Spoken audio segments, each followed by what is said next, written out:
حامد المشرقی صاحب، آپ کس طرح سے دیکھ رہے ہیں صوبائی ترقیاتی بجٹ میں کٹ لگنے جا رہا ہے؟ ایک جانب ہم دیکھ رہے ہیں کہ صوبے کہتے ہیں کہ اسی سے تو ہم نے اپنی پرفارمنس شو کرنی ہے، اور دوسری طرف ہم دیکھتے ہیں کہ اسی کی وجہ سے بہت زیادہ گھپلا جو ہے وہ صوبائی حکومتیں کرتی ہیں، ایسا دعویٰ کیا جاتا ہے۔ کیا اس کے اثرات مرتب ہوں گے؟ بالکل جویریہ، میرا خیال یہ ہے کہ حکومت نے کافی سیاسی غلطی کر رہی ہے جس انداز میں یہ دوسرے چھوٹے صوبوں کا ترقیاتی بجٹ کم کر رہی ہے۔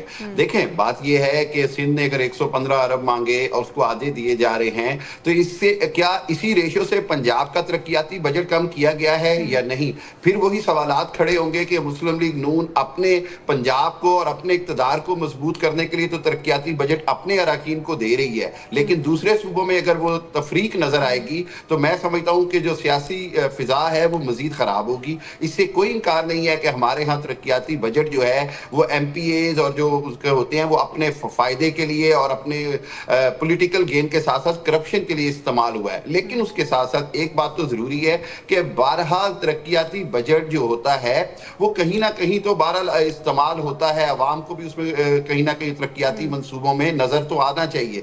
اگر ہم یہ سمجھیں کہ آپ کے پی کے اور سندھ کا ترقیاتی بجٹ کم کریں گے اور اس کے بعد آپ یہ کہیں کہ جی وہ ان کے تحفظات نہ ہوں، تو یہ تھوڑی سی مشکل بات ہے۔ جہاں تک بلوچستان کو 250 ارب دینے کی بات ہے، بہت اچھا اقدام ہے، میں یہ بڑا اپریشیٹ کرتا ہوں۔ آپ کو یاد ہے صدر زرداری نے بھی ایک بلوچستان پیکج دیا، لیکن نتیجہ کیا نکلتا ہے؟ نتیجہ وہی ہے کہ وہ بلوچ وڈیروں اور سرداروں کے پاس چلا جاتا ہے، اس کی وہ تقسیم عوام تک تو پہنچتی نہیں۔ بلوچستان میں پیسے کا مسئلہ نہیں ہے، یہ بڑی ایک اہم بات ہمیں سمجھنی ہوگی۔ نہ ترقیاتی بجٹ کا مسئلہ ہے، نہ وہاں پر مسئلہ نہ وسائل کا ہے، وہاں صرف مسائل ہیں کہ کس طرح عوام تک ان کے جو حقوق ہیں ترقیاتی حوالے سے وہ پہنچائے جائیں، وہاں سکولز کیسے بنائے جائیں، وہاں ہسپتال کیسے بنائے جائیں، وہاں میڈیکل فیسیلیٹیز کیسے دی جائیں، وہاں ایجوکیشن کے لیے کیا کیا جائے۔ یعنی کہ بدقسمتی یہ ہے کہ بلوچستان کا جتنا بھی ہے، وہاں پہ وسائل کی کمی نہیں ہے لیکن وہاں کے مسائل کچھ اور ہیں جس کو نظر انداز کیا جاتا ہے۔ عادل صاحب، اب ہم بات کرتے ہیں عام عوام کی۔ عوام کو کوئی سروکار نہیں ہے کس سیکشن کے لیے کیا ڈویژن کی گئی ہے بجٹ کی۔ عوام یہ جاننا چاہتی ہے کہ اگر بجٹ آ رہا ہے تو عام آدمی کو اس سے کتنا فائدہ ہوگا، کیا مہنگائی میں کمی آئے گی، کیا عام آدمی اس سے مستفید ہو سکے گا، اس کی جو مشکلات ہیں وہ کم ہو سکیں گی؟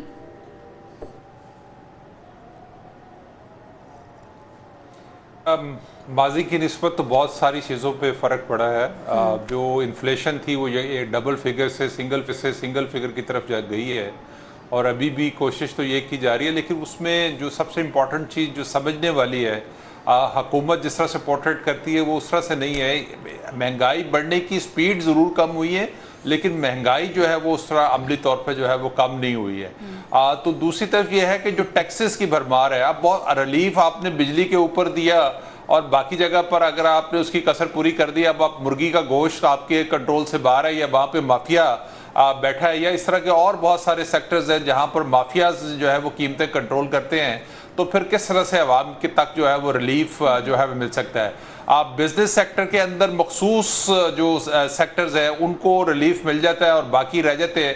آپ جہاں سے بھی کان پکڑیں، جو امپیکٹ ہے وہ جس کے اوپر بھی آپ لگائیں گے، اس کا امپیکٹ جو ہے وہ کسی نہ کسی شکل کے اندر عوام کے اوپر ہی اس نے جو ہے وہ آنا ہے، چاہے آپ سیل ٹیکس بڑھانے کی شکل میں ہو یا کسی انڈسٹری کے اوپر جو ہے وہ ٹیکس لگانے کی شکل میں ہو، تو اس کی قیمت تو عوام نہیں دینی ہے، اس نے مختلف قسم کے ٹیکسوں کے بعد جو ہے وہ اپنی گروسری کے اوپر بھی ہر طرح کا ٹیکس دینا ہے۔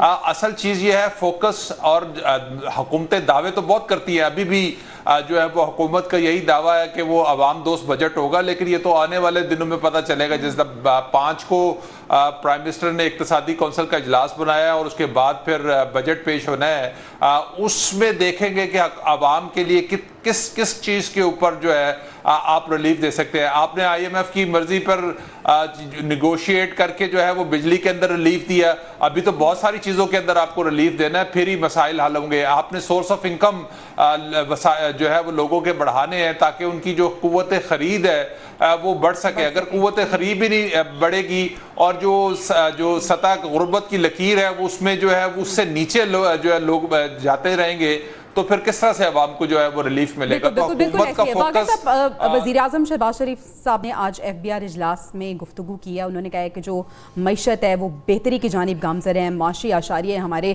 درست سمت کی جانب گامزن ہے. آپ کو ایسا لگتا ہے کہ پیپرز پہ تو یہ سب کچھ ٹھیک ہے, یہ ہو رہا ہے, لیکن آن گراؤنڈ ریالٹی کیا ایسی ہی ہے؟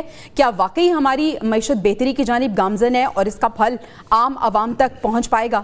مرض بڑھتا گیا جوں جوں دوا کی. پاکستان کی تاریخ میں کوئی ایک پبلک فرینڈلی بجٹ مجھے کوئی نکال کے دکھا دے کہ جس بجٹ کے آنے کے بعد عوام بہت خوش ہوئے ہوں کہ ان کے اوپر سے ٹیکسوں کی بھرمار اور ٹیکسوں کا بوجھ, مہنگائی, بے روزگاری جو ہے وہ کبھی کم ہوئی ہو. میرا تو خیال نہیں ہے, میرے پورے کیریئر میں ہم نے کبھی کوئی ایسا بجٹ نہیں دیکھا. بلکہ بجٹ آنے سے پہلے کئی سیکٹرز جو ہیں نا وہ کانپ رہے ہوتے ہیں کہ پتہ نہیں بجٹ کے اندر کیا نئی چیزیں آنی ہیں. اب اس بجٹ میں جو ایک اہم چیز آ رہی ہے وہ میں آپ کو بتاؤں کہ حکومت نا کیش کا جو کاروبار ہے نا, کاروباری لین دین میں کیش, اس کو کم از کم کرنا چاہتی ہے. اور یہ IMF کے کہنے پہ ہو رہا ہے کہ آپ جتنا زیادہ تھرو بینک اور الیکٹرانک منی جو ہے اس کی ٹرانزیکشن کریں گے, لوگوں کا سورس آف انکم پتہ چلے گا, لوگوں کے پاس دولت کا پتہ چلے گا, اس کے اوپر ٹیکس لگائیں. یعنی نئے ٹیکس گزار تو نہیں ملے, ٹیکس نیٹ تو نہیں بڑھا, لیکن جو کام اس وقت پاکستان کے اندر لین دین کا ہو رہا ہے, IMF نے کہا ہے جی آپ نے نئے ٹیکس والے بندے تو نکالے نہیں ہیں, نہ آپ نے تاجروں سے صحیح طرح ٹیکس لے سکے.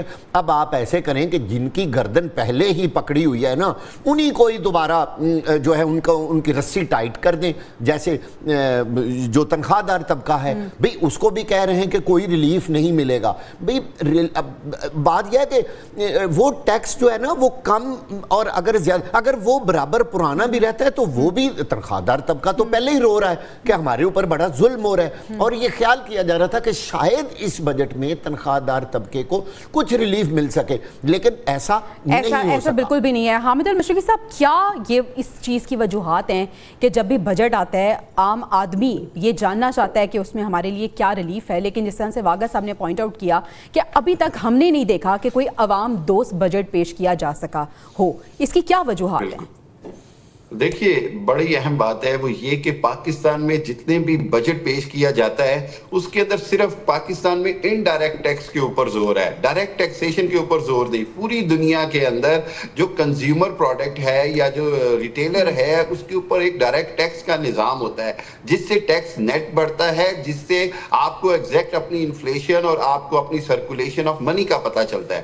بدقسمتی یہ ہے کہ یہ جرأت مندانہ اقدام ہوتا ہے. ہر حکومت اپنی سیاسی کمپرومائز کی وجہ سے, اپنے بہت ساری اپنی کرپشن کمپرومائز کی وجہ سے وہ سخت فیصلے نہیں کرتی, بلکہ وہی بات ہے کہ وہ چند لاکھ لوگ جو ٹیکس نیٹ میں پھنسے ہوئے ہیں ان کے اوپر ہی مزید دباؤ ڈالا جاتا ہے, تنخواہ دار طبقے پر دباؤ ڈالا جاتا ہے, جبکہ ڈائریکٹ تاجر ہو, کار مل اونر ہو یا بہت بہت بڑا جاگیردار ہو, چھوٹے جاگیردار پہ تو ٹیکس میں سمجھتا ہوں ظلم ہوگا, لیکن بڑے جاگیردار کے اوپر ہو سکتا ہے. لیکن اس ساری صورتحال کے اندر جو اہم بات ہے جویریہ وہ ہے ول آف دا گورنمنٹ. مسئلہ یہ ہے کہ آج حکومت اگر فیصلہ کر لے کہ ہم نے اپنا سیاسی کیپٹل نہیں گین کرنا بلکہ ہم نے کوشش کرنی ہے کہ ایک بار ٹیکسیشن میں ڈائریکٹ ٹیکس کے اوپر کام کریں, تو یہی وہ واحد صورتحال ہے جس کے تحت پاکستان میں ٹیکس نیٹ بہتر ہو سکتا ہے, عوام کو ریلیف مل سکتا ہے. عوام کو ریلیف کیا ملنا ہے؟ 4 دن پہلے پیٹرول کی قیمت بڑھا دی گئی, جب کم ہو رہی تھی تو کہہ دیا گیا کہ بلوچستان کے عوام کو ریلیف دینے کے لیے ہم قیمتیں کم نہیں کر رہے.